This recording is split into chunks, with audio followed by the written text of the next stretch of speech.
Hello my dear friends, myself Nandini study point में आप सभी का स्वागत है। फ्रेंड्स, आज की जो मेरी ये वीडियो है वो है आई फ्लू के ऊपर। जैसे कि इतने ज़्यादा केसेस बढ़ रहे हैं आई फ्लू हर एक पर्सन में देखने को मिल रहा है। हर 2 पर्सन को छोड़ के तीसरा पर्सन जो है वो आई फ्लू से अफेक्ट हो रहा है। तो ऐसा क्यों हो रहा है? क्या है आई फ्लू? कैसे आप इसे बचाव कर सकते हैं? क्या इसके ट्रीटमेंट ले सकते हैं? और अगर हो जाए तो होम रेमेडीज़ को यूज़ करके आप कैसे ठीक हो सकते हैं, और कैसे आप प्रिवेंशन रखें कि बाकी लोग भी इस चीज़ से बचें जो आपकी फैमिली में है। ओवरऑल आई फ्लू के बारे में सारी जानकारी मैं देने वाली हूँ इस वीडियो के अंदर। तो अगर चैनल पे आप नए हैं तो चैनल को सब्सक्राइब कर लें, जिससे कि आगे की सारी नोटिफिकेशन जो मेरी वीडियोज़ पे अपडेट होंगी वो आप तक मिलेंगी और आप मेरी वीडियो को वॉच कर पाओगे। बढ़ते हैं टॉपिक की तरफ। फ्रेंड्स, आई फ्लू का दूसरा नाम होता है कंजक्टिवाइटिस। फ्रेंड्स, हमारी आईज में एक ट्रांसपेरेंट सी झिल्ली होती है जो हमें विजन में हेल्प करती है। तो वो ट्रांसपेरेंट सी जो झिल्ली है उसे ही हम एक नाम देते हैं कंजक्टाइवा। कंजक्टाइवा जो हमारे आईज के बिल्कुल कॉर्नर में पाई जाती है। अगर कंजक्टाइवा में इन्फ्लामेशन या इन्फेक्शन देखने को मिलता है तो उसे हम टर्म देते हैं कंजक्टिवाइटिस। तो ये जो कंजक्टिवाइटिस है, यानी जो आई का इन्फ्लामेशन या इन्फेक्शन है, उसे ही हम सेकेंड टर्म देते हैं आई फ्लू। एक तो ये आई का डिजीज़ है, इसीलिए इसे आई नाम रखते हैं। सेकंड होता है फ्लू, क्योंकि ये एक फ्लू की तरह फैल रहा है।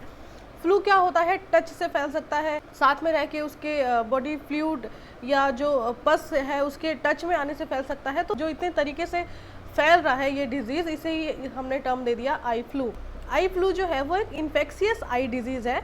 ये बैक्टीरियल और वायरल दोनों हो सकता है। अब बात यह है कि आई फ्लू इतनी तेज़ी से बढ़ क्यों रहा है। फ्रेंड्स, जब बारिश का मौसम आता है, बरसात होता है, तो बहुत सारे बैक्टीरिया और वायरस का जन्म होता है, यानी एक नए तरीके के बैक्टीरिया और वायरस हमारे इन्वायरमेंट में देखने को मिलते हैं। इसी तरीके से अभी 1-2 साल पहले हुआ था कि कोविड है, कोरोना वायरस बहुत तेज़ी से फैल रहा था। तो वो भी एक इन्वायरमेंट में एक ऐसे वायरस का जन्म हुआ था जो बहुत तेज़ी से मल्टीप्लिकेशन करके लोगों को बीमार कर रहा था और बहुत ही ज़्यादा तेज़ी से लोगों में फैल रहा था। तो उसी तरीके से हर एक टाइम पे हर एक वायरस और बैक्टीरिया में भी चेंजेस देखने को मिलते हैं। उनके जेनेटिक मल्टीप्लिकेशंस होते रहते हैं और नए और बैक्टीरिया वायरस का जन्म हो जाता है। तो आई फ्लू भी कुछ ऐसे ही बैक्टीरिया और वायरस से फैलने वाला एक डिजीज़ है। अब बात करते हैं कि इसके सिम्टम्स क्या होते हैं। अगर किसी को आई फ्लू हो जाए तो कैसे पहचान में आता है कि आई फ्लू है।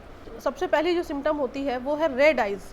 देन सेकंड होता है स्वेलिंग ऑफ आईलिड्स, यानी हमारी जो ये पलक है आईलिड्स, उसमें स्वेलिंग देखने को मिलता है। स्टिकी आईलिड्स, मतलब अगर कंजक्टिवाइटिस हो जाए तो आईलिड्स है वो स्टिकी देखने को मिलती है, क्योंकि उसमें पस लाइक फॉर्मेशन होना स्टार्ट हो जाता है, टीयर्स जो है वो बनने लग जाते हैं। तो वो एक स्टिकी फॉर्मेशन हो जाता है आईज के आईलिड में। इचिंग इन आईज भी एक सिम्टम है, क्योंकि जब इतने सारे कॉम्प्लिकेशंस आईज में आ ही रहे हैं तो ईचिंग एक कॉमन है, बार बार ईचिंग करने की इच्छा होती है। येलो एंड क्लाउडी डिस्चार्ज, जैसे कि मैंने बताया कि टीयर का फॉर्मेशन होने लगता है, काफ़ी ज़्यादा टीयर्स बनते हैं। साथ के साथ इन्फ्लामेशन हुआ है, यानी कि ये कह सकते हैं अगर सड़न हुआ है तो कहीं ना कहीं पस डिस्चार्ज भी होगा, तो उसे हम येलो लाइक या क्लाउडी डिस्चार्ज कह सकते हैं। ये भी एक सिम्टम देखने को मिलता है। अगर किसी बच्चे में आई इन्फेक्शन हुआ है तो उनकी इम्यूनिटी बहुत कम होती है, इस वजह से उनमें फीवर भी देखने को मिल सकता है आई फ्लू की वजह से। तो फ्रेंड्स, ये तो थी आई फ्लू के सिम्टम के बारे में कि क्या क्या लक्षण होते हैं। फ्रेंड्स, अब मैं बताती हूँ कि आई फ्लू को होम रेमेडी से कैसे ठीक किया जा सकता है।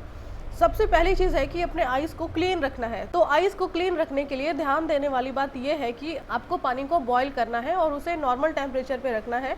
लाइक जितना आपका एक फिंगर जो है वो उस पानी को सह सके। ल्यूक वार्म वाटर रखना है और उसमें कॉटन बॉल बना करके डालना है। और क्लीन करते वक्त ध्यान ये रखना है कि inner canthus to outer canthus होना चाहिए, यानी कि आपने एक स्वैब लिया और एक स्वैब को ऐसे पानी से थोड़ा सा उसे निचोड़ दिया और इनर कैंथस यानी यूँ क्लीन किया और आउटर तक गए और उसे डिस्कार्ड कर दिए।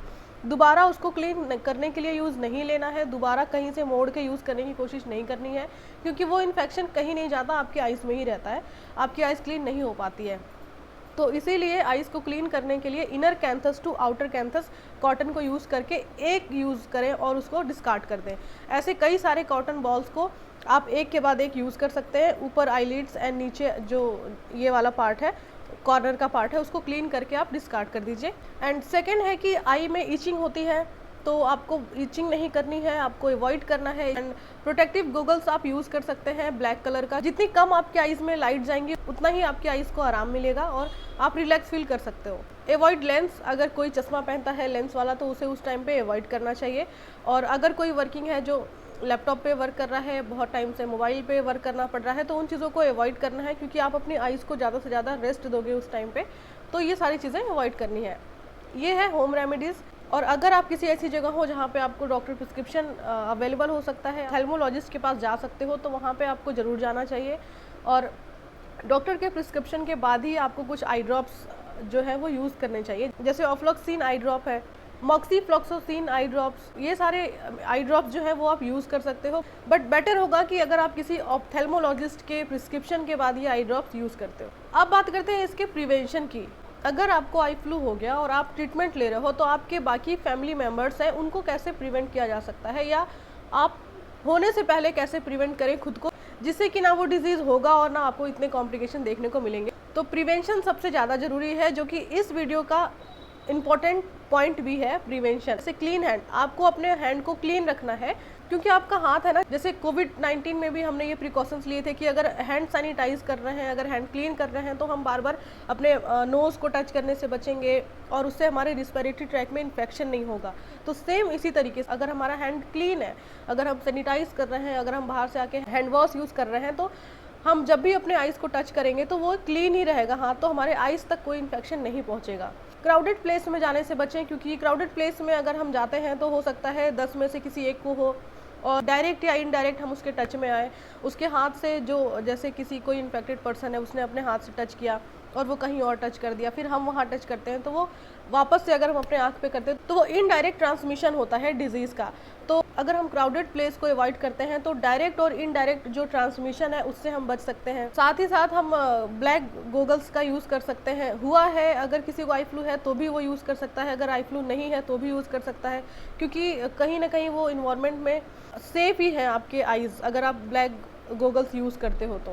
And avoid to touch repeatedly, यानी आप बार बार टच करने से बचो, अपनी आइज़ को अननेसेसरी टच नहीं करना है। आइज़ को क्या, अपने चेहरे पे कहीं भी अननेसेसरी टच मत करिए, क्योंकि अगर आपके हैंड डिसइंफेक्टेड है तो कहीं ना कहीं वो पिंपल्स या नोज़ में कोई प्रॉब्लम या आइज़ में कोई प्रॉब्लम क्रिएट कर ही देते हैं। तो आपको टच से बचना है और अपनी पर्सनल चीज़ों को शेयर करने से बचे, जैसे कि अगर किसी का आप टॉवल यूज़ कर रहे हैं, किसी का आप हैंकी यूज़ कर रहे हैं, क्या पता कोई ऐसा पर्सन है जिसे आई फ्लू हुआ है, या आपके घर में ही कोई आई फ्लू वाला पर्सन है, तो उसकी चीज़ों को शेयर करने से बचें, अवॉइड करें। तो ये प्रिवेंशन भी बेटर होगा आपको आई फ्लू से बचाने के लिए। क्लीन इन्वायरमेंट बहुत ज़रूरी है। आप जहाँ रहते हैं उसके आसपास का जो वातावरण है, इन्वायरमेंट है, उसको क्लीन रखिए।